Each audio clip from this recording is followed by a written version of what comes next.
युगों युगों से पराधीनता की फौलादी जंजीरों से जकड़ी भारत माता को मुक्ति दिलाने के लिए राष्ट्रपिता महात्मा गांधी जी ने निशस्त्र क्रांति द्वारा वह कार्य कर दिखलाया जिसको देखकर संसार दांतों तले उंगलियां दबाता है।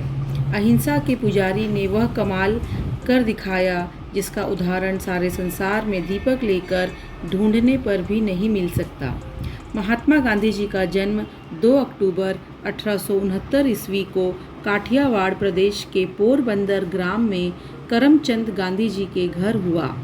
उनका बचपन का नाम मोहनदास था, परंतु संसार उनको महात्मा गांधी के नाम से स्मरण करता है। घर के धार्मिक वातावरण का गांधी जी पर गहरा प्रभाव पड़ा। इस कारण वह प्रत्येक कार्य में धर्म की पवित्रता से अलग न रह सके।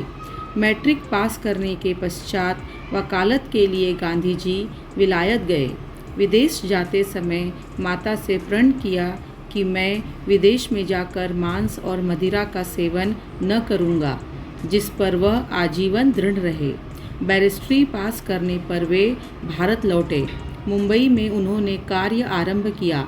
उनको एक मुकदमे की पैरवी करने के लिए अफ्रीका जाना पड़ा। वहाँ भारतीयों की दुर्दशा को देखकर आपके हृदय को ठेस लगी। वहाँ आपको कदम कदम पर अपमान का सामना करना पड़ा। दक्षिण अफ्रीका का विजयी सेनानी जब भारत आया तो स्वदेशवासियों की दुर्दशा को सहन न कर सका और राष्ट्रीय महासभा कांग्रेस के नेताओं से मिलकर देश को स्वाधीन कराने में जी जान से जुट गया।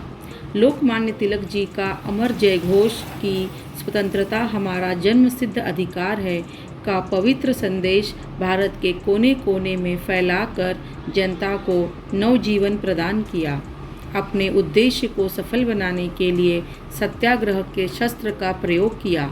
असहयोग आंदोलन चलाया जिससे भारतीय जनता को प्रेरणा मिली। 1930 में नमक कानून तोड़ा। 1942 में आंदोलन ने एक नवीन क्रांति उत्पन्न की जब अंग्रेजों भारत छोड़ो का प्रस्ताव पास कराया। अंत में 15 अगस्त 1947 को देश स्वतंत्र हो गया।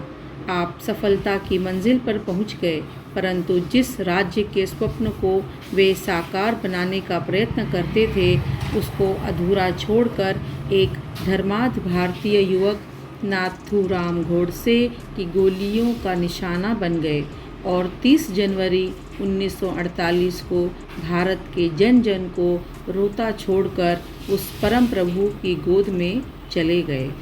बापूजी शारीरिक रूप से हमारे मध्य नहीं, परंतु उनकी आत्मा अब भी हमारा पथ प्रदर्शन कर रही है। आपने देश की स्वाधीनता के साथ सामाजिक कुरीतियों, छूतछात तथा छोटे बड़े भेदभाव मिटा दिया। आपने सभी को सत्य, अहिंसा, प्रेम, समता तथा एकता के मार्ग पर चलना सिखाया। इसलिए लोग आपको राष्ट्रपिता भी कहते हैं। धन्यवाद।